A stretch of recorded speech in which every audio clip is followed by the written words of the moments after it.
이어서 또 제2회 논산 이야기 대회 일반부 이야기 대회를 시작하겠습니다. 다음은 권선호 문화원장님께서 인사를 하시겠습니다. 네, 이렇게 논산 이야기 대회에 참석해 주신 여러분께 감사를 드립니다. 이렇게 참가자 몇 년을 보니 평소에 우리 논산에 대해서 많은 애정을 가지고 좋은 담론을 이렇게 담론에 참여하신 그런 분들이셔서 오늘 이야기 대회를 통해서 우리 논산에 더 많은 유익한 그런 자산이 증가되리라고 생각을 합니다. 전에 비해서 우리가 소통을 하는 방법과 도구가 굉장히 다양해졌음에도 불구하고 제가 생각하기에는 오히려 예전에 비해서 우리는 더 이렇게 사람과 사람 사이의 거리가 단축되기보다는 더 멀어졌고 서로 화합하기보다는 더 이렇게 많은 사람들이 갈래갈래 나뉘어져 있어서 또 어떤 집단과 집단 사이에는 회복하기 어려운 상대편의 이야기는 귀도 닫고 눈도 감아버리는 그런 현상이 오늘날 벌어지고 있다고 생각을 합니다. 참으로 안타까운 일이 아닐 수 없습니다. 그래서 우리 논산 문화원에서는 서로 소통을 통해서 상생할 수 있는 사람과 사람이 서로 화해하고 친밀감을 느낌으로써 행복에 도달할 수 있는 그런 하나의 방편으로 이야기 대회를 진행을 하고 있습니다. 오늘 여러분들의 이야기가 우리 논산을 하나로 뭉치게 하고 서로에게 마음의 문을 열어서 서로가 따뜻한 인정을 느낌으로써 더 행복해지는 그런 계기가 되리라고 생각합니다. 참여해 주신 여러분께 감사드립니다. 참가번호 1번은 신소임님. 네, 이야기 주제는 우리 동네 엄마들의 아들 낳는 비법입니다. 안녕하세요. 제 이름은 신소임입니다. 저는 50대고요. 두 아들을 둔 직장에 다니고 있는 직장맘입니다. 제가 오늘 말씀드릴 이야기의 주제는 우리 동네 엄마들의 아들 낳기 비법입니다. 제가 아들을 2명 두고 있어요. 제가 첫 아이를 낳았을 때 주변에서 정말 많이들 축하를 해주셨어요. 아들 낳아서 정말 잘했다고. 그리고 둘째를 낳았을 때도 아들 형제라서 얼마나 든든하냐고 잘했다고 하셨어요. 근데 저는 사실 첫 아이를 가졌을 때 딸을 낳고 싶었어요. 그래서 핑크색으로 출산 준비물을 준비를 했었는데 막상 아들을 낳고 주변에서 정말 잘했다고 얘기를 다들 해주시니까 괜히 아들 낳은 게 이렇게 정말 잘한 건가 이렇게 생각이 되더라고요. 그런데 지금은 어디 가서 아들만 둘이라고 하면 목매달이라고 얘기를 해요. 딸이 있어야 되는데 어떻게 딸을 못 낳았냐고 이렇게 걱정들을 하세요.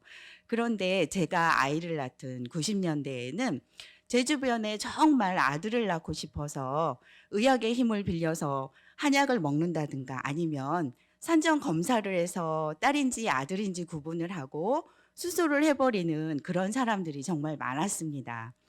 그러면 저희 엄마, 시어머니 세대에는 아들에 대한 욕심이 더 많으셨죠. 의학의 힘을 빌릴 수도 없었는데 어떻게 하셨을까요? 나름대로의 비법들이 있으셨더라고요.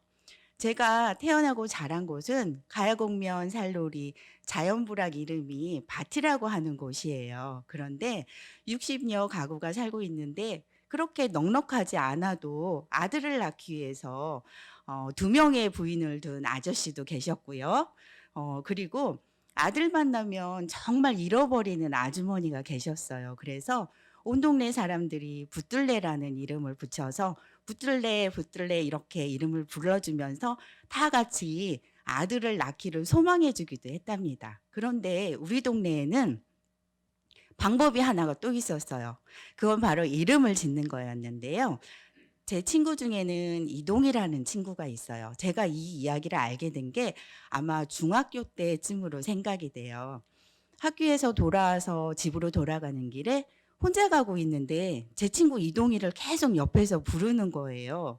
그래서 계속 쳐다보니까 조그만 여자아이가 달려가고 있었어요. 그 아이가 이동이었던 거죠. 그래서 제가 엄마한테 와서 얘기를 했어요. 엄마, 참 이상해. 이동이란 이름이 예쁘지도 않고 세련되지도 않았는데 어떻게 이동이란 이름을 이 작은 마을에서 또 지을 수가 있어? 라고 얘기를 하니까 엄마가 얘기를 하시더라고요. 그거 아들 낳으려고 그렇게 이름을 지었어? 라고. 그래서 제가 주변에 보니까 정말 동이들이 많았어요. 우리 큰집 언니가 박동이, 제 친구 이동이, 옆집에 송동이, 뒷집에 김동이, 유동이, 권동이. 저희 동네에는 정말 동이가 많았어요. 이 이름의 공통점은 동이에요. 그런데 그럼 첫 글자는 어떻게 지었을까요? 생각나시는 거 혹시 있으세요? 첫 글자는 엄마 성씨에 아이동자를 붙이는 거였어요. 그래서 엄마 성씨가 박씨면 박동이, 김씨면 김동이, 송씨면 송동이가 되었던 거죠. 그래서 저희 오빠가 종손이라 첫 딸을 낳고 나니까 할머니가 말씀을 하시더라고요. 얘를 김동이라고 하라고. 그래서 저희 조카는 소정이라는 예쁜 이름이 있는데도 남동생을 보기 전까지 김동이라고 지어졌어요. 그러면 우리 동네 동이들 정말 남동생을 봤을까요? 100%입니다. 정말 100% 아들을 낳았어요. 신기하게. 그리고 제가 이 이야기를 구술하면서 가만히 생각을 해보니까 정말 신기하게 다 셋째 딸인 거예요. 예전에는 첫 딸은 살림미천, 둘째는 그냥 할 수 없으셨겠죠? 셋째까지 딸을 낳고 보니까 이제는 정말 안 되겠다라고 생각을 하셨나 봐요.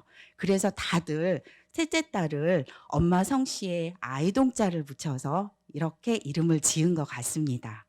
우리 동네 동이들 남자 동생을 100% 뒀지만 크면서는 남녀 차별의 벽을 넘지 못했겠죠. 좋은 거, 맛있는 거 전부 다 동생한테 양보하고 자랐을 거예요. 그런데 저희 어렸을 때는 정말 아이들의 웃음소리, 울음소리가 끊이지가 않았어요. 그런데 지금은 젊은 사람들이 아이를 낳으려고 하지 않아요. 결혼도 안 하고, 결혼을 하면 아이를 안 낳는다고 하고, 정말 낳아야 1명, 정말 많으면 2명의 아이를 낳고 있습니다. 그래서 저는 생각해 봤어요. 다시 한번 아들을 낳고 싶어하는 사회적 분위기가 다시 일어나서 우리 동네의 비법이 전해졌으면 좋겠고요. 논산시의 아이들의 울음소리, 웃음소리가 끊이지 않았으면 좋겠습니다. 아들을 낳고 싶으세요? 그러면 엄마 성씨에 아이동자를 한번 붙여보세요. 100% 아들을 낳으실 수 있습니다. 지금까지 가야구면 살놀이 바티마을의 아들 낳기 비법이었습니다. 감사합니다. 네, 다음은 참가번호 2번입니다. 한순희님. 예, 나는 꼭 아들을 낳아야겠다. 예, 이야기 하시겠습니다. 안녕하세요. 저는 한수입니다. 다시 한번 인사드리겠습니다.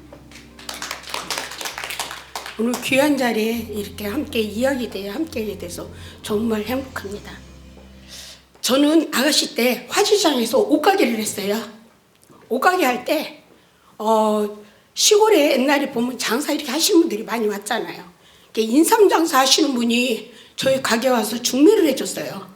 어디로 중매를 했냐면 금삼견, 금산 있죠. 금산, 삼가리 아주 시골 산골에 그쪽에 이렇게 제가 옷가게를 하니까 결혼을 하면 큰 가게를 차려줄 수 있겠다고 이렇게 해서 이제 중매를 해서 이제 결혼을 하게 되는 겁니다. 이제 74년도에 결혼했는데 그때는 여기 논산에는 그래도 TV가 있었어요. 근데 제가 그 당시에 TV도 갖고 이렇게 결혼했는데 그 시골에는 TV가 한 대도 없을 때였어요. 그래서 저는 TV를 해갖고 가서 시할머니, 시어머니, 시아버님 다 계신데 사남매 장남한테 했거든요. TV를 시할머니 방에다 제일 갖다 놔드렸었어요. 저녁 때만 되면 동네 분들이 이렇게 저희 집에 놀러 오시면 할머니 방으로 가셔요. 우리 할머니 아주 으쓱하시겠죠? 저 역시 아버님 뭐 남편 다 같이 가서 할머니 방에서 TV를 봤어요. 그런 시절이었어요. 74년대니까. 그런데 우리 할머니가 우리 남편이 사남매 장남이잖아요. 장남, 아버님도 장남이고 그러신데 제가 계속 딸만 낳는 거예요. 진짜 저분을 만났으면 제가 아들을 낳았을 건데 딸 낳고 딸을 4이나 낳는 거예요. 우리 시할머니가 6.25 때 우리 남편만 데리고 피난을 다녔대요. 장남만 있으면 대를 잇는다고 이런 생각을 하셨다는 거예요. 그 딸만 넷을 낳으니 뭐 집안에 뭐 저는 뭐 아기 낳고 막내딸 낳고 얼마나 울었나 몰라요.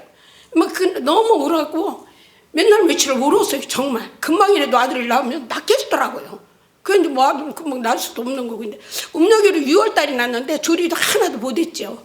그런데 8월달이 되니까 우리 할머니가 고민을 하시는 거예요. 딸만 넷을 낳으니까 대를 못 잇게 생겼던 거예요. 그래서 제가 어느 날 가만히 들으니까 우리 아버님 이런 소리를 하세요.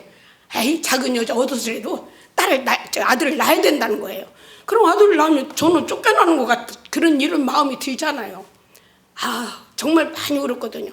그해 10월달이 저를 논산이로 우리 할머니, 아버님 다 상의를 해서 분가를 해주시더라고요. 그래서 논산의 화시장에 다시 또 나와서 야채 가게를 시작했어요. 도매 가게를 시작을 하는데, 그러면 딸이 넷을 데리고 왔잖아요. 딸 넷과 남편, 저, 우리 친정어머니를 모시고 왔어요. 왜냐면 아이들이 단칸방에 아이들이 꾸물꾸물한데 걔네들이 어떻게 할 수가 없으니까 엄마의 도움이 필요했어요.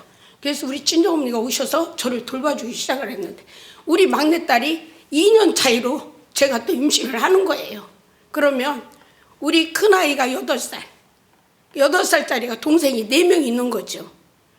그런데 우리 아들 낳는 날이었어요. 그날이 저녁 때부터 너무 배가 아픈 거예요. 너무 아파서 죽겠는 건데 남편의 도움을 받을 수는 없어요. 우리 시어머니께서 하시는 소리가, 남자는 여자가 아기를 낳을 때 보면 명이 감수 수명이 짧다는 거예요. 우리 남편이 저는 아기를 다 집에서 낳는데 한 번도 저 아기 낳는 걸 돌봐주지를 안 했어요. 우리 친정엄마만 갖고 막 매달렸을 거 아니에요. 저녁 때 밤새 한 5시간 우리 엄마를 자꾸 추전부터 매달렸어요. 제가 아기를 딱 낳은 겁니다. 병원에 가면 아들을 낳으면 15만 원이고 딸을 낳으면 10만 원이라고 했어요. 그때 당시. 그러면 딸을 또 낳으면 10만 원 낼 이런 생각 때문에 병원을 못 간 거예요. 그래서 이제 아기를 낳는데 우리 친정엄마가 가위를 이제 소독을 하고 실타래를 갖다 놨는데, 우리 엄마가 아기를 낳는데 이제 3월 갈린다고 하잖아요. 옛날 어르신들 말씀에. 못 하시는 거예요. 손이 떨려갖고 다다다다 막 떨으시는 거예요. 나 못한다고 이렇게 말씀을 하시는 거예요. 그 엄마 어떻게 하냐. 그럼 엄마 따뜻한 물에다가 수건이나 옷은 갖다 놓으라고 해놓고 제가 딸 넷을 집에서 낳잖아요. 실타래를 갖다가 우리 애기한테 태를 3번 하고 거기다 셋줄을 꼭 잠매고 저한테 또 3번을 해서 꼭 잠매고, 그래서 가운데를 탯줄을 딱 잘랐어요. 자르고 긴 그 실타래를 갖다가 제 발에다 꼭꼭 잠맨 거예요. 그래야 다시 엄마는 또 태를 낳았잖아요. 그렇게 해놓고 제가 또 태를 낳았어요. 태를 낳고서는 우리 애기를 해서 딱 포장 이렇게 예쁜 이제 수건 준비하는 데가 딱 싸놨는데, 우리 엄마는 정신이 희미해지시는 거예요. 어르신이 계속 엄마는 막 손만 떨으시는 거예요. 놀래서 너무 놀라셔갖고. 그런데 저는 아들을 낳으니까 이게 뭐가 뭔지도 모르고 아픈 줄도 모르고 아무것도 모르는 거예요. 그게 저희가 야채 도매 가게를 하니까 시골에서 경기가 돌돌돌 하고 4시만 되면 물건이 그때 당시 들어왔습니다.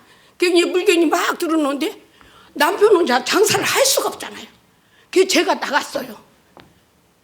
저 밤새 애기 낳고 잠 한숨도 안 자고 가서 의자에 앉아서 우리 남편은 물건을 실어서 판매를 하면 저는 누구누구 몇 개 이렇게 적은 거예요. 그리고 장사를 했어요. 장사를 하고 그때 당시는 전화가 우리 진산면에 전화가 없으니까 전보를 친 거예요. 우리 시할머니한테. 이게 전보를 치니까 우리 시할머니고 다 시아버니고 뭐 동네에 잔치가 난 거죠. 그래 막 한 걸음에 진산에서 이제 달려오신 거죠. 우리 아들을 하나를 보기 위해서. 정말 우리 아들을 안 낳았으면 저는 진짜 쫓겨를 낳잖아요. 지금 이 자리에 있을 수도 없었어요. 우리 아들이 이제 성장을 해서 결혼을 딱 하는 날 패백을 받잖아요. 우리 아이들이 쭉 다 있잖아요. 부부 다 있는 데에서 패백을 딱 받고 우리 아들한테 제가 이런 이야기를 했습니다. 아들아, 어느 날 나는 너를 낳기를 위해서 간갖 힘을 다했다. 너를 낳기 때문에 지금 이 강씨 집안에서 내가 살 수가 있었고 오늘 이 자리가 있는 것 같다. 정말 고맙고, 그렇게 우리 아들 기다렸던 우리 아들이 이렇게 커서 오늘 결혼을 하니 나한테는 너무 고맙고 감사하다는 말, 이런 말을 내가 아들한테 고맙다고 했어요.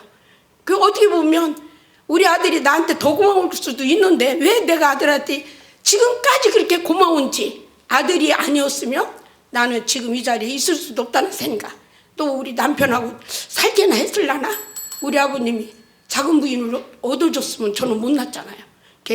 이런 생각을 해봐서 우리 아들이 요즘은 이런 얘기를 해요.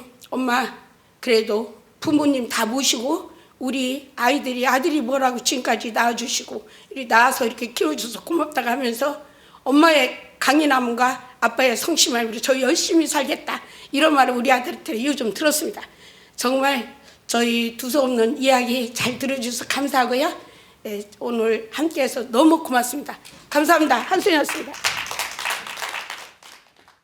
예, 다음은 참가번호 3번 이금숙님입니다. 이야기 주제는 내 고향 논산으로의 추억 여행입니다. 안녕하세요. 저는 논산에서 태어나 논산에서 지금까지 살고 있는 논산 토박이입니다. 옛날에는 넓은 곳이라는 뜻을 가진 우리말 이름 놀매라고 불리기도 했어요. 그리고 한글이 없던 옛날에는 한자를 밀어서 황산 또는 논산이라고 불리게 되었습니다. 내 고향 논산에 대해 이야기를 하려다 보니까 지명에 관해서 조사 아닌 조사를 하게 되었어요. 논산? 논이 많고 산이 많아서 논산인가? 어릴 적에는 논과 산이 싫어서 높은 빌딩에 있는 도시로 시집이 가고 싶었어요. 그런데 제 뜻대로 되지 않더라고요. 오늘 저는 타임머신을 타고 제 고향 논산에 가나요 저의 추억에 관련된 3가지 이야기를 하려고 합니다. 그 첫 번째는 관쪽사예요. 국민학교 때 우리는 늘 관쪽사로 소풍을 갔어요. 반야산 중턱에서 보물찾기도 하고 장기자랑도 했어요. 지금도 반야산을 산책할 때면 그때 생각에 발걸음을 멈추고 미소 짓곤 한답니다. 보물찾기를 하면 전 한 번도 보물을 찾아본 적이 없어요. 보물을 찾아서 연필도 타고 공책도 타는 친구들이 정말 부러웠어요. 예전 관쪽사 가는 길에는 커다란 나무 밑에 약수터가 있었어요. 그 물 한 바가지를 마시면 얼마나 시원했는지 몰라요. 물 한 바가지를 마시고 걷다 보면 등나무길이 있었어요. 지금보다는 조금 더 운치 있었던 관쪽사의 모습이 아니었나 싶어요. 관쪽사 등나무길에서 걷다 보면 오색 다람쥐와 청설모가 우리를 늘 반겨주었어요. 지금도 그 다람쥐의 후손들이 살고 있더라고요. 등나무길 끝을 지나 한참 위로 걷다 보면 해탈문이 나왔고 해탈문 바로 옆에 큰 바위 옆에서 친구들과 공기놀이를 했어요. 공기놀이를 하다 열려져 있는 대웅전 문 사이를 보면 보살님이 인자하신 모습이 보였죠. 예전 관쪽사에는 부처님 오신 날에는 사람들로 북적거렸고 산채 비빔밥을 얻어먹으려는 사람들로 줄을 서기도 했어요. 예전엔 제가 너무 작아서 미륵님의 얼굴이 가분수인지 몰랐는데 어린이 돼서 보니까 미륵님의 얼굴이 진짜 크시더라고요. 최근에 국보로 지정된 관쪽사 이야기는 이쯤에서 멈추고 제 2번째 이야기를 들려드릴게요. 제 짝꿍은 고등학교 때 탑정리 근처에 살았어요. 딸기를 실컷 먹게 해준다는 친구의 유혹을 뿌리치지 못하고 저는 덜컹거리는 버스를 타고 친구를 따라 친구네 집에 놀러 갔죠. 친구네 집 비닐하우스에서 따먹었던 딸기의 맛을 잊을 수가 없어요. 어찌나 새콤하고 어찌나 달콤했던지. 그래서 저는 친구 집에 자주 놀러 갔어요. 봄에는 친구네 딸기 먹는 재미로, 여름에는 친구네 집 개울가에서 몇 감는 재미로 자주 갔죠. 전 처음에 탑정리 저수지를 보고 와, 이건 강이야 라고 생각했어요. 우리나라에서 2번째로 큰 저수지가 논산에 있다니 정말 자랑할 만하지요. 최근에 이곳은 둘레길도 잘 조성되어 있고 출렁다리도 거의 완공 중에 있어요. 이제 전국 각지에서 관광 제1의 명소가 될 거라 벌써부터 기대가 됩니다. 저의 마지막 추억의 장소는 세강이에요. 지금 대보뚝 밑으로 대교다리가 있는 곳인데 이곳은 지는 저녁 노을을 가장 예쁘게 볼 수 있는 곳이었어요. 그리고 그때는 손만 넣으면 조개를 잡을 수 있는 저에게는 마법 같은 장소였어요. 하루 종일 조개를 잡고 대보뚝 위에서 지는 저녁 노을을 바라보며 친구들과 노래를 부르면 어찌나 재밌었는지 몰라요. 조개를 가득 잡아 친구들과 밭대가 되어 집으로 돌아오는 길. 친구들과 어깨동무를 하고 어깨동무 새동무 미나리 밭에 앉았다 안 앉았다 노래를 부르며 집으로 돌아와 자랑스럽게 조개 잡은 검은 비닐봉지를 엄마께 내밀면 엄마는 아휴 기집애가 하라는 공부는 안 하고 맨날 돌아만 다닌다고 야단을 치셨어요. 엄마께 꾸지람을 들었지만 색감과 대보뚝 나들이는 저에게 늘 가고 싶은 저의 아지트였어요. 와, 이렇게 논산 이야기를 하다 보니까 내 고향 논산이 더 그리워지는걸요. 그때 저와 함께 조개잡이 갔던 먹는 걸 아주 좋아했던 선이 그리고 새침대기 미경이 그리고 저와 동갑이었는데도 늘 저를 잘 챙겨주었던 다정했던 미애가 갑자기 그리워지네요. 이렇게 옛날이 그리워지면 어른들은 말씀하시죠. 이게 바로 나이 먹는다는 증거라고요. 도시로 시집가고 싶어 했던 저는 이제 논산이 가장 좋습니다. 나에게 추억을 선물해준 동고동락 나의 논산. 저는 논산이 가장 좋습니다. 와, 이렇게 좋은 일자리에서 여러분들께 제 고향 논산에 대해 이야기를 하게 돼서 정말 영광이고요. 저에게 이렇게 추억여행 할 수 있는 좋은 자리 마련해 주셔서 정말 감사합니다. 네, 네 번째 순서입니다. 박봉관님 나오셔서 배움의 기쁨이라는 주제로 이야기하시겠습니다. 안녕하세요. 저는 논산에서 살고 있는 할머니입니다. 콩꽃들이 바람에 달랑대고 콩잎이 다치면 부모님 생각이 참 그립습니다. 중학교 보내달라고 방방 뛰며 울 때 들에 가시던 아버지는 지게 지고 들에 나가시던 아버지는 지게 작대기 들어서 쫓아보내시면서 어여 지각하지 말고 학교 나가라고 쫓아보내시던 부모님 마음은 얼마나 쓰리고 아리셨을지 그때는 참 몰랐습니다. 이 세상에 나 혼자인 것 같아 슬프고 콩꼬투리에 긁혀서 피 맺힌 종아리 쓰라려서 콩밭둑에서 철없이 한없이 울었던 그 가을날이 쉬운 네 해가 흘러서 철부지 소녀였던 제가 할머니가 되어 이제 간호조무사 학원을 다니는데 하루하루가 너무 소중하고 감사하고 기쁩니다. 우리 인체 어느 곳 하나 소중하지 않은 게 없다는 걸 이제라도 아는 것이 너무 소중합니다.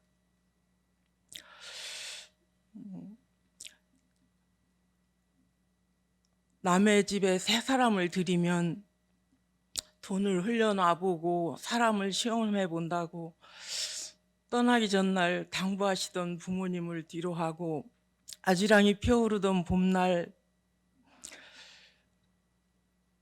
먼지가 뽀얗게 있는 신장로 길을 따라서 당숙모 뒤를 따라 걸어서 논산 부잣집에 아이 보는 아이로 논산에 오게 되었습니다.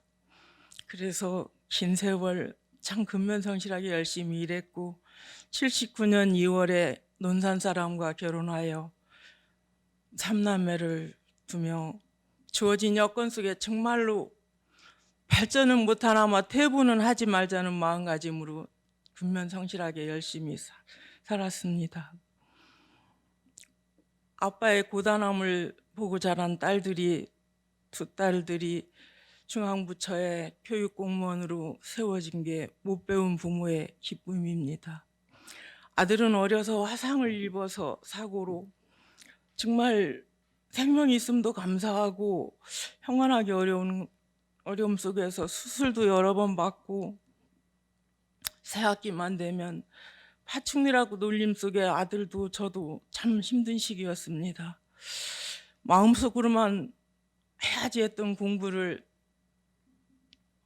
아들 덕분에 하게 되어 중고등 검정고시를 하게 되어 자격이 주어졌고, 아들도 공부를 열심히 해서 학업에 잘 정진해서 사회인으로 잘 성장할 수 있어서 감사했습니다. 이제 이걸 배워서 뭐 할 거냐고 하시는 분도 계십니다. 이제 이걸 배워서 꼭 뭘 하겠다는 것보다도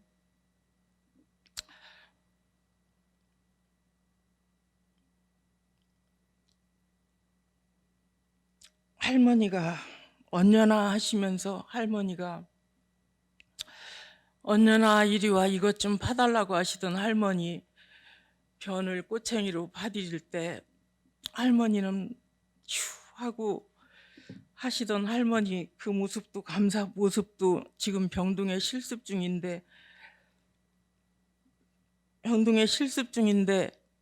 그 병동에서 보이는 것 같고요. 정말 근면성실하게 열심히 일하던 남편이 건강이 안 좋아서 올 1월에 가게를 정리를 하면서 고용복지센터라는 곳을 알게 되어 간호조무사 학원 공부를 하게 되었는데 이수 6개월은 잘 마치고 지금 실습 중인데 젊은 선생님들 뒤돌아보시면서 약국 좀 하실 때 참 죄송한 마음입니다. 제 욕심 때문에 현장에서 일하시는 젊은 선생님들한테 민폐를 끼치는구나 해서 퍽 죄송합니다. 그래도 선생님들 열심히 시켜주시면 더 힘이 나겠습니다. 그리고 실습지 검사 첫날 선생님 과장님께서 글씨를 참 잘 쓰시네요 하실 때 습자지에 글씨 잘 쓰고 싶어서 습자지에 수없이 연습했던 것들이 헛되지 않았구나 하는 게 감사하고요. 정말 앞으로 그 손발이 처져 있고 고개를 푹 숙이신 어르신들 손 한 번이라도 더 봐드리면서 정말 실습을 열심히 잘 마치고 합격을 해서 앞으로 삶은 살아봐야 알겠지만 건강이 허락하는 한 성실하게 열심히 일해서 남편이 벌어주는 돈으로 먹고 살았는데 살면서 작은 나눔을 하며 열심히 살았는데 앞으로는 제가 열심히 일을 할 수 있는 대로 해서 좀 더 많은 삶을 꾸리면서 초년보다는 노년이 부끄럽지 않은 그런 삶을 살고 싶습니다. 논산에서 저의 청춘을 다 바쳐서 열심히 살았는데 부끄럽지 않은 그런 노년을 보내고 싶습니다. 이후에 부모님 삶을 마감하고 부모님을 뵙는다면 봉관아 이 고단한 길 너 참 잘 걸어왔구나 하시는 부모님의 무언의 응원을 받고 싶습니다. 제가 많이 떨리고 힘들었는데 용기를 주고 할 수 있다고 북돋아준 사위와 가족들에게 감사드립니다. 그리고 젊은 사람들한테 민폐를 끼치게 된 것 같아 무척 송구합니다. 네, 다음은 참가번호 5번 오순수님입니다. 이야기 주제는 투병 생활의 세월입니다. 예, 안녕하세요. 저는 사실상 준비가 전혀 안 됐어요. 제가 그 주제를 모르고 이렇게 신청을 했는데 너무나도 준비가 안 돼서 조금씩 보면서 할게요. 저는 논산에서 태어나 논산에서 벌써 할머니가 되었습니다. 그동안 참 여러 가지 그 투병 생활에 있어서 정말로 어려운 걸 많이 겪었는데 사실상 저는 투병 생활하느라고 자랑할 것이 하나도 없어요. 그래서 저는 30대부터 많은 늘 아프기 시작했습니다. 그런데 30대부터 두 아이들이 엄마가 되었는데 아이들을 길러야 하는데 음식을 제대로 먹지 못하는 병에 걸리게 되었습니다. 그래서 여러 의사들을 찾았지만 제대로 많은 의사들은 병명을 알지 못하였습니다. 그러자 세월이 가면서 먹지 못해서 그런지 당뇨병까지 왔습니다. 그런데 정말로 아이들과 살기가 병마 때문에 살기가 힘들었습니다. 그런데 어느 날 병이 깊어졌을 때 이훈편 작의 책에서 단식과 소식은 이렇게 한다라는 책을 읽고 아이들과 살기 위하여 긴 단식 끝에 당뇨병은 몰아냈습니다. 그런데 먹지 못하는 병은 완전히 낫지를 못하였습니다. 긴 단식을 했지만 그러자 긴 세월 동안 고생을 많이 하다가 그런데 어느 날 변을 보니 피가 나왔기에 백제병원에서 검사했는데 의사께서 병명을 알아내시어 대장 코너에 큰 종양이 있다고 숨어 있다고 말씀하셨습니다. 그런데 어느 날 그래서 수술을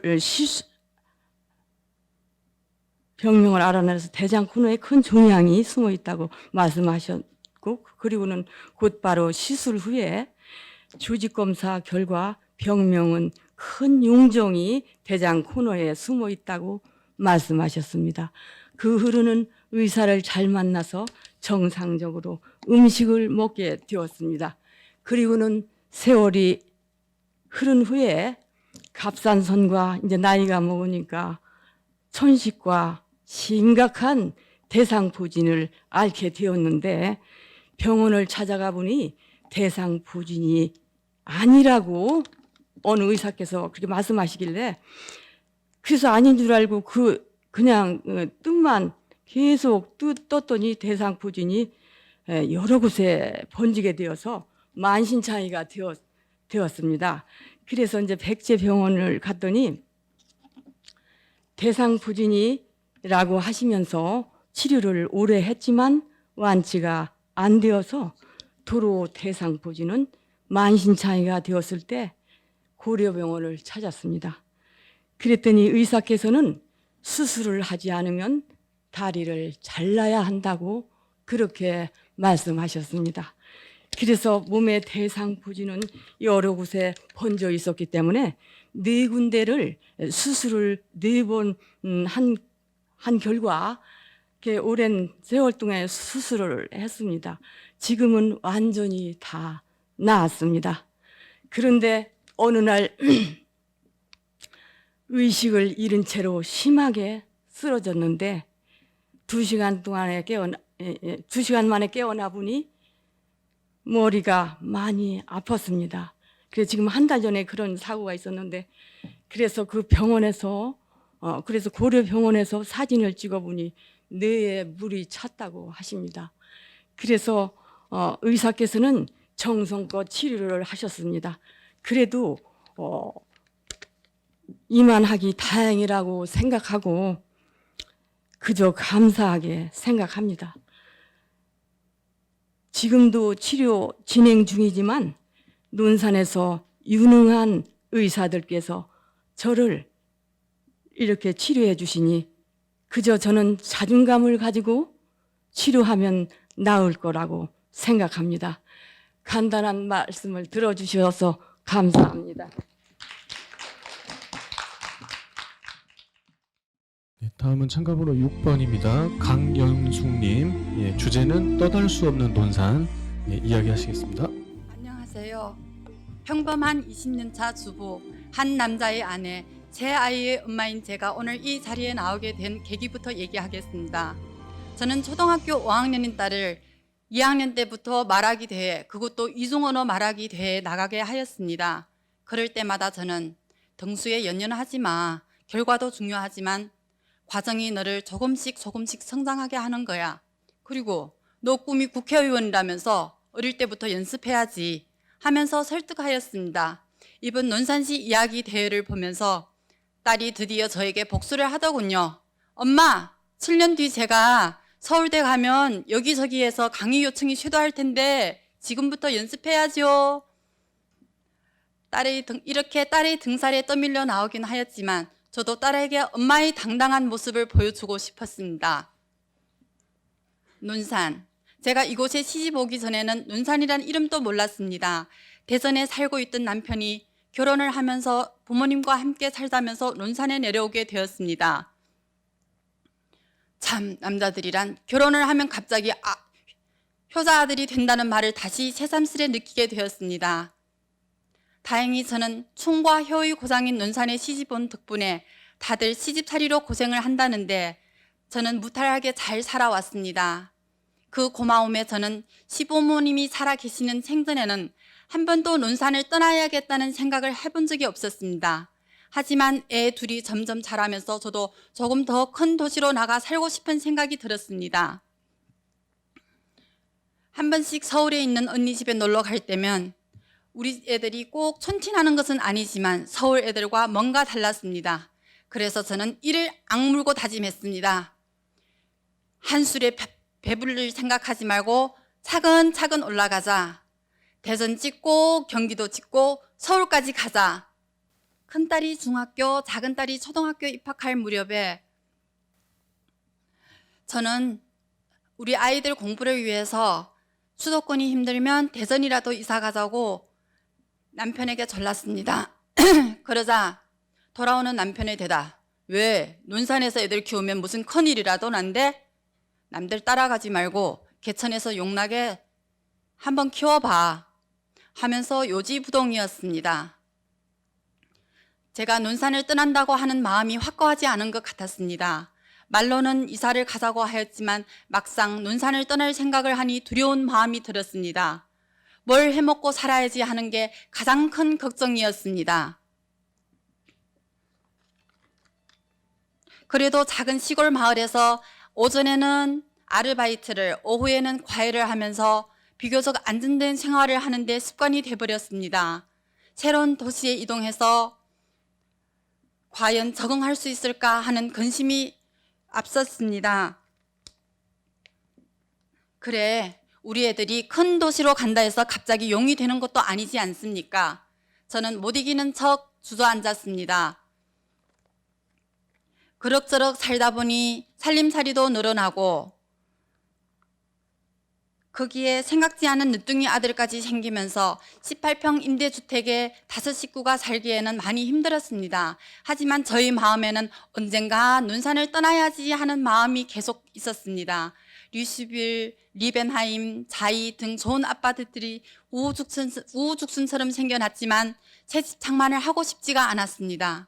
그런데 늦둥이 아들이 태어나기 전 2012년 노인의 날 효행수기에서 저는 논산시장상을 받았고 2013년 박범신 문학제에서는 금상을 수상하였으며 도남서원에서 열리는 향시 8행시에서는 장원을 급제하여 평생 처음 꽃가마도 타보는 영광을 누리게 되었습니다. 논산의 찰싹 달라붙어 살라는 하늘의 계시인가 그해 12월에는 늦둥이 아들을 낳게 되었습니다. 떠난다 하면서도 아직도 떠나지 못하는 것을 보니 심리도 못 가서 발병이 날까 무서운가 봅니다. 사실 논산은 아이들 키우기가 참 좋았습니다. 저는 아이들 셋 다 돌전의 어린이집에 보내면서 요즘 빈번히 일어나는 어린이집 학대 한 번 없이 선생님들의 사랑과 정성으로 돌봐주신 덕분에 잘 자랐으며 귀가해서는 아이 돌봄 서비스를 이용하여 일과 육아를 병행할 수 있었습니다.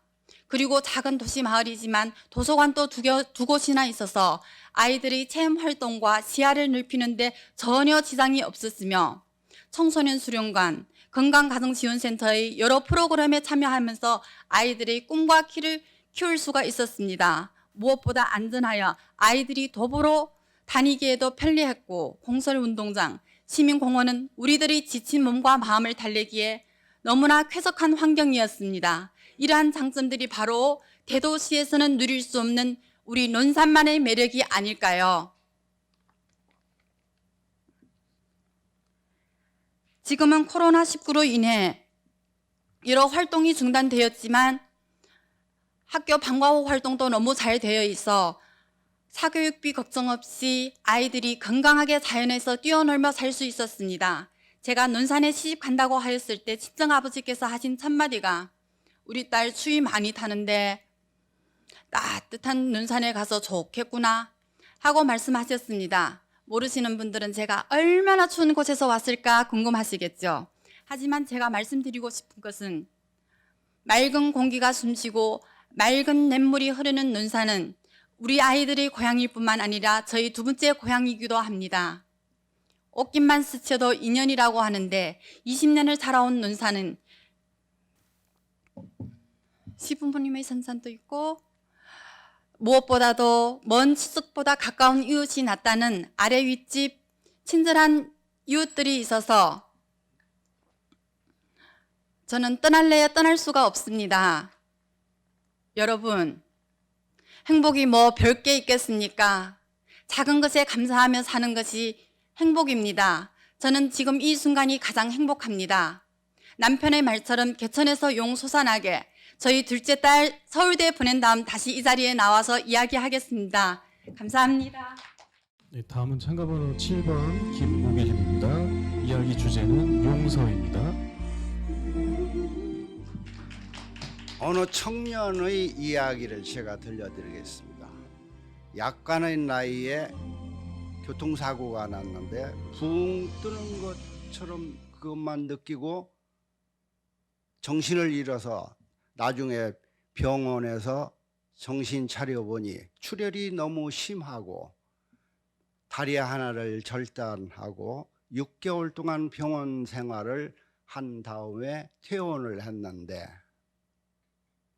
회사에서는 퇴직금을 주고 퇴사를 하라고 시골의 어려운 가정 형편에서 대학교를 나오고 공부를 좀 잘했나 바로 입사를 하고 그러한 사고를 당해 가지고 그다음에 이제 이 사람이 폐인이 되는 거예요.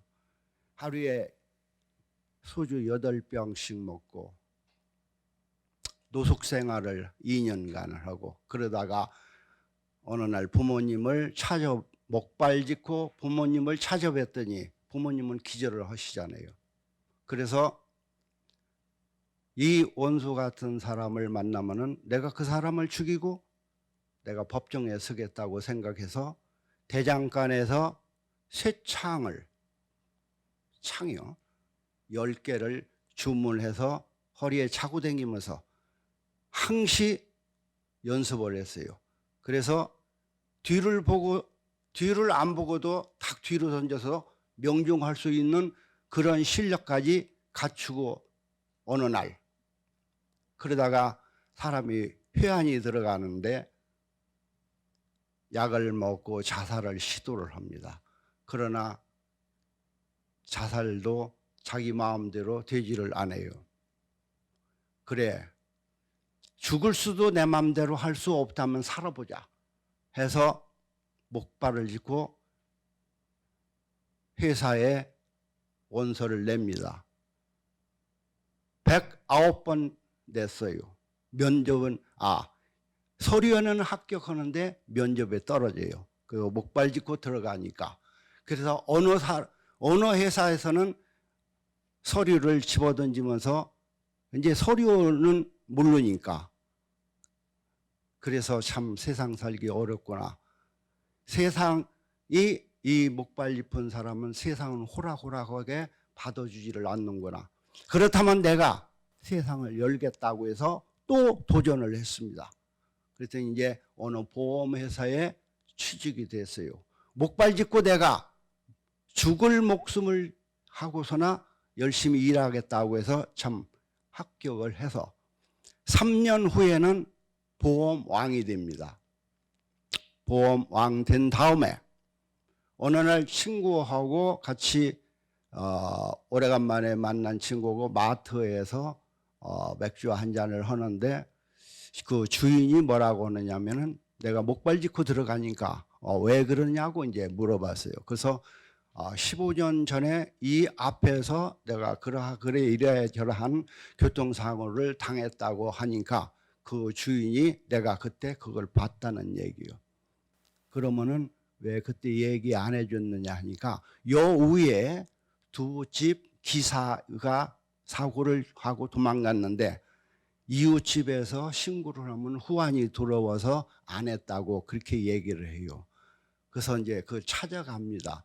두부집을 찾아가니까 두부집은 망해가지고 없어지고 그 기사 어떻게 찾아서 가 보니까 그 사람은 벌써 집값을 치르고 있었어요. 어떻게 사느냐?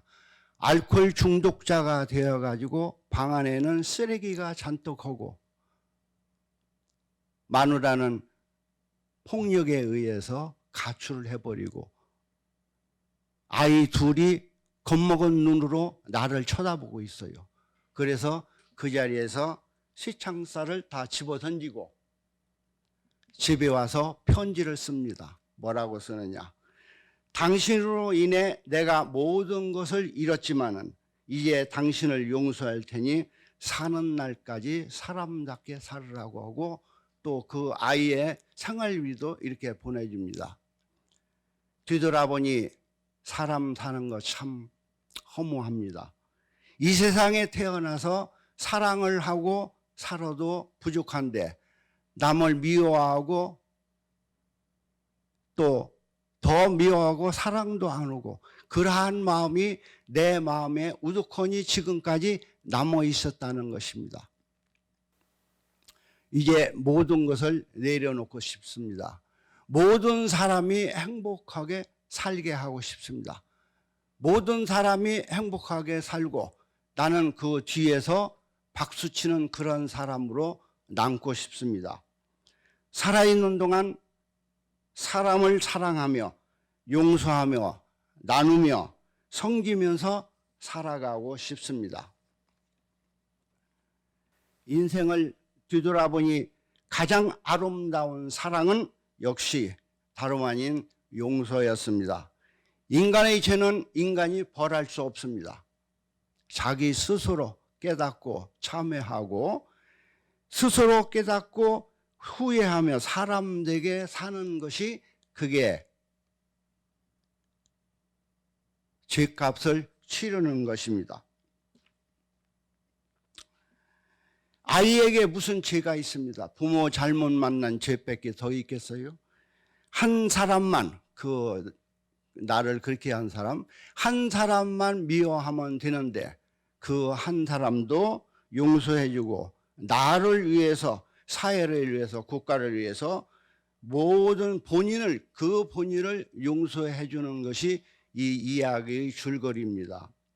어려운 시기입니다.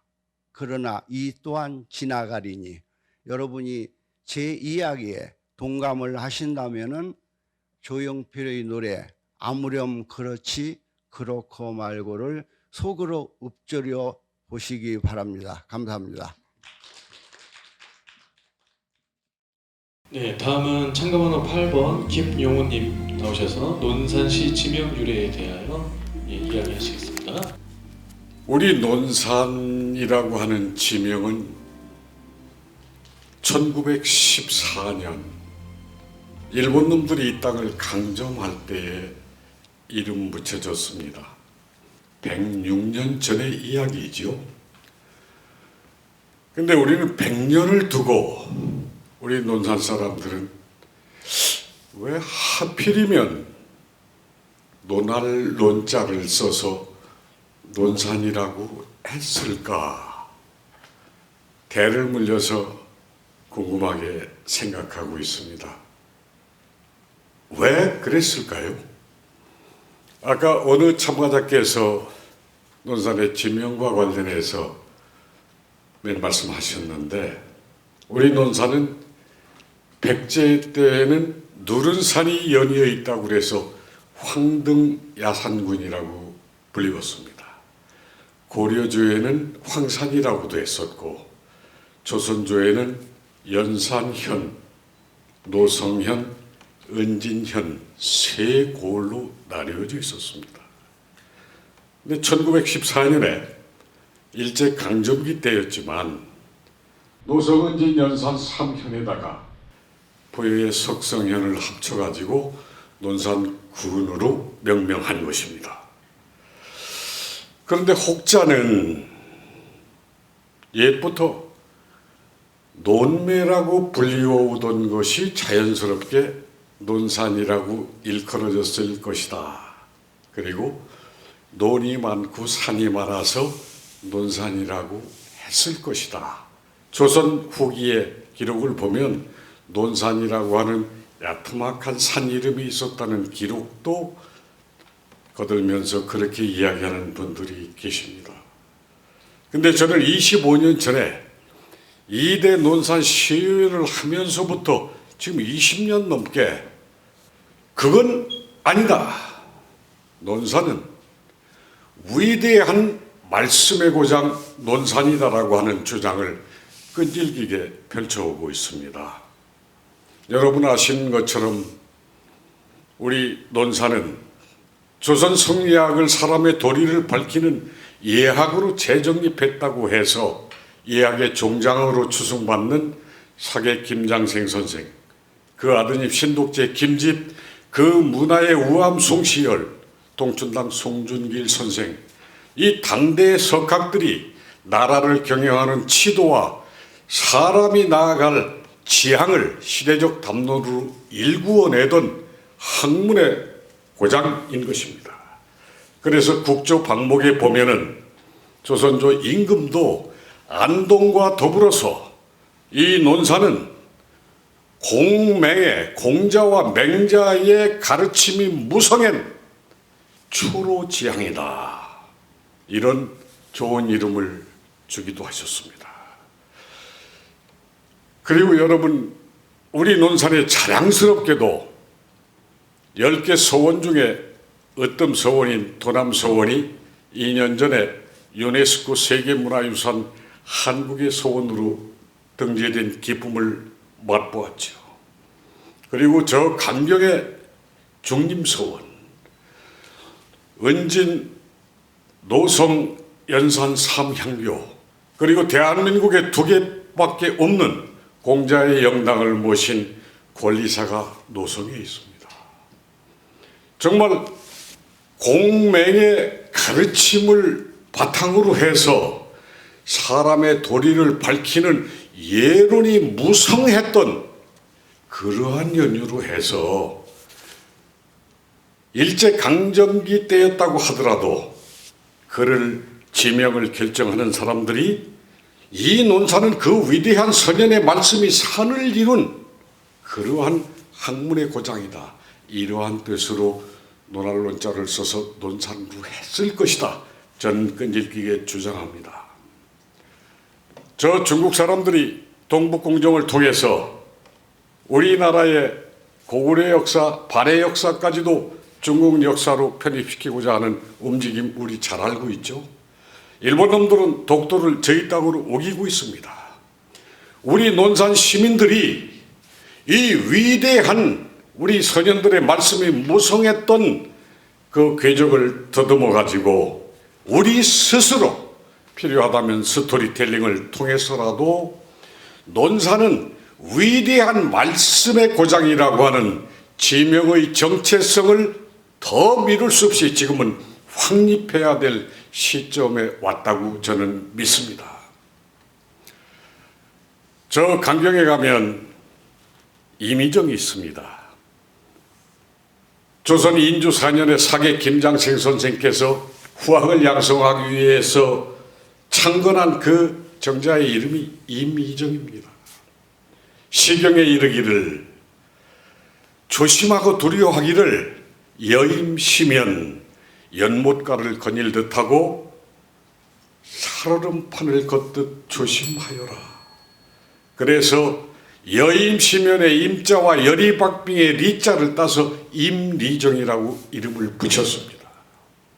위대한 가르침, 위대한 선현들의 가르침이 배어있는 훌륭한 육아의 문화유산입니다.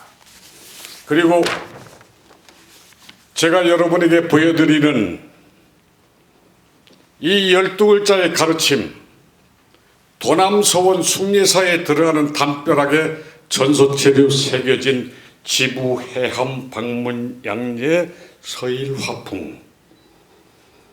땅은 세상을 짊어지고 바다는 만천을 수용하고 학문을 넓고 깊게 배워서 햇살처럼 따사로운 성품을 길러라. 이러한 위대한 말씀이 깃든 논산, 이제는 우리 시민의 힘으로 말씀의 고장 논산의 지명 정체성을 확립하십시다. 감사합니다. 참가번호 이제 9번 마지막 순서입니다. 서동성님이시고요. 주제는 화씨집역 부인당제 주민의 손끝에서 부활하다입니다. 안녕하세요. 부정면 부인 1회에서 온 서동석입니다. 오늘 제가 이 책을 한 권을 가지고 나왔는데요. 오늘 제가 여러분께 드릴 말씀은 이 책이 이 세상에 태어나게 된 그 사연을 말씀드릴까 합니다. 지난해 9월 27일 청명한 하늘에 따뜻한 공기, 그리고 지금처럼 마스크를 끼지 않은 자유로움 속에서 논산시 마을자치 박람회가 공설운동장에서 열리게 되었습니다. 운동장을 가득 메운 부스에는 먹거리, 볼거리, 그리고 체험거리가 가득한 축제였는데요. 그런 와중에 그 축제를 즐기지 못하는 부스가 있었습니다. 바로 저희 마을 부스였는데요. 이유는 저희 마을편 맞은편 부스에 연산면 청동 1, 2가 있었습니다. 자동차로 비유하자면은 저희가 마티즈라 그러면은 청동 1, 2는 벤츠 S클래스에 해당하는 거대한 마을이었거든요. 그러니까 문화적 상대적으로 박탈감이 들어서 마을 주민들이 굉장한 스트레스를 받았고 굉장히 주눅이 들었습니다. 축제를 마치고 며칠 후 마을에서 회의가 열렸습니다. 충격을 받은 탓인지 마을 주민들이 성토장이었는데요. 그때 마을 주민 중 한 분이 천천히 이야기를 꺼내기 시작했습니다. 제가 10여 년 전에 논산에 이사 왔을 때 논산 투어를 하게 됐습니다. 그때 해설사께서 이런 말씀을 하셨습니다. 저 부인리에 가면은 논산에 숨어 있는 보석이 하나 있는데 방치가 돼 있어서 매우 안타깝다. 그런 말씀을 하시면서 부인당은 우리 마을에 있고 우리 마을에 논산에 숨어 있는 보석이 있는데 마을 주민이 아무것도 하고 있지 않으면 되겠는가라고 말씀하셨습니다. 그 말씀이 도화선이 되어져서 마을에 집안역사연구회라고 하는 동아리가 생겼고 동아리 활동이 그때부터 시작되었습니다. 시간이 지나면서 부인당 설화에 대한 자료가 차곡차곡 쌓이기 시작했고 쌓인 두께만큼 마을 동아리 회원님들의 자신감도 싹 텄습니다. 그러던 어느 날, 그날도 어느 때와 똑같이 동아리 활동을 하고 있었는데 갑자기 노크 소리가 들리며 마을 주민 한 분이 회의실에 들어오셨습니다. 그리고는 내가 젊은이장한테 딱 한마디만 할게. 나도 젊을 때 그거 해보려고 백방으로 노력했는데 아무 소용이 없었어. 그러니 마을 주민들 개고생 시키지 말고 그만해. 그 이후로 모래알처럼 마을 주민들의 마음이 흩어졌습니다. 흩어진 마음을 어떻게든 모아야 했는데요. 여러 날 고민을 하다가 문득 이런 질문이 떠올랐습니다. 내가 지금 무엇을 하고 있지? 그 질문에 대한 답을 쫓아가다 보니 마을 주민의 이야기가 생각이 났고 그 이야기 중심에는 바로 유재업 전 논산 원장님의 말씀이 있었습니다. 그래서 용기를 내서 전화를 드렸고 며칠 후에 유 원장님이 저희 마을에 들어오셨습니다. 그리고 마을 임원들이 모인 자리에서 이렇게 말씀하셨습니다. 사람들이 모여 1000년 동안 이어오는 행사가 이 세상에 몇이나 되겠습니까? 부인당제는 그거 하나로도 충분한 가치가 있습니다. 이 얘기를 듣고 마을 동아리 회원님들이 다시 용기를 얻어 도전을 시작했습니다. 그리고 올 2월에는 부인당제도 저희가 진행을 했는데요. 둘의 풍물패가 마을을 돌며 그 행사를 진행하고 있는데 어떤 낯선 남자 하나가 어깨에 카메라를 짊어지고 촬영을 하고 있었습니다. 처음에는 방송국에서 온 PD련이 생각을 했는데 나중에 알고 보니 강성복 선생님이었습니다. 동아리 활동을 하면서 부인당 설화에 관한 자료를 모으면서 지면으로만 만났던 그 이름 석자. 가능하면 꼭 한번 뵙고 싶다라고 생각했는데 상상했던 그것이 현실이 되었습니다. 선생님과 여러 가지 이야기를 나누며 부인당 설화에 대한 이해를 높일 수 있었고 지금 이 책의 추천서도 그분이 써주셨습니다. 그분이 써준 대목 하나만 소개하겠습니다. 부인당 설화는 충청 지역을 대표하는 구비문항이다. 당제가 끝나고 이제 본격적으로 이 책을 만들기 위해서 편집을 시작했는데요. 먼저 목차를 만들고 모아진 자료를 목차에 따라 정리해야 했습니다. 그런데 시골 마을이라 동아리 회원님들이 이런 일을 한 번도 안 해보셨거든요. 처음부터 난관이었습니다. 거기에 설상가상으로 코로나19로 인해서 마을회관이 폐쇄되었습니다. 만나야 뭘 할 수 있는데 방법을 찾아야 했습니다. 때로는 사람을 찾아가서 만나기도 하고 전화로 하기도 하고 카톡으로도 하기도 했습니다. 하지만 아무 소용이 없었습니다. 그렇게 시간이 흘러 3월 중순쯤 됐을 때 우연히 부정면 외성리에 있는 문화재 돌봄 사업단을 방문하게 되었습니다. 그곳에서 제가 지금까지 겪었던 여러 가지 일들에 대해서 하소연을 했습니다.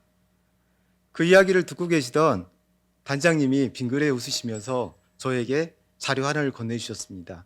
바로 경기도 이천에서 향토문화재 등재를 신청했던 신청서였는데요. 반가운 마음에 집에 돌아와 그것을 쭉 읽어보니 이렇게 하면 되겠구나라고 하는 생각이 들었습니다. 그리고 나서 저희가 정리했던 자료를 훑어보니 그중에 8알은 버려야 됐습니다. 그리고 나머지 자료를 얻기 위해 찾아온 곳이 바로 이곳 논산문화원입니다. 그래서 논산문화원에서 제공한 자료로 이 책의 중요한 부분들이 많이 메꿔졌습니다.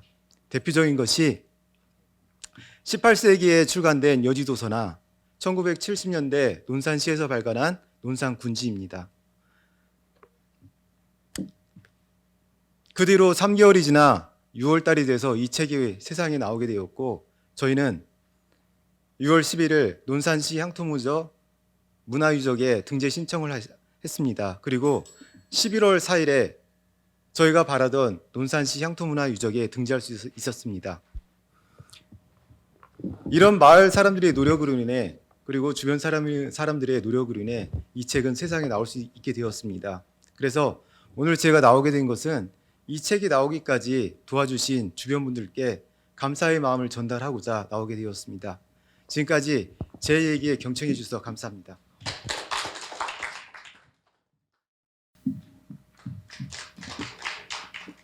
예, 전에 학생들 이야기를 듣다가 또 이렇게 또 일반부를 들으니까 느낌이 굉장히 다르네요.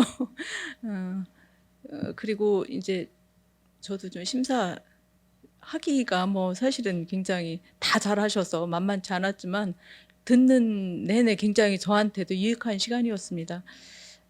그냥 조금씩 그냥 적어봤거든요. 맨 처음 나오신 신소임 선생님, 우리 동네 엄마들의 아들 낳는 비법에 대해서 굉장히 재미나게 이야기해 주셨습니다.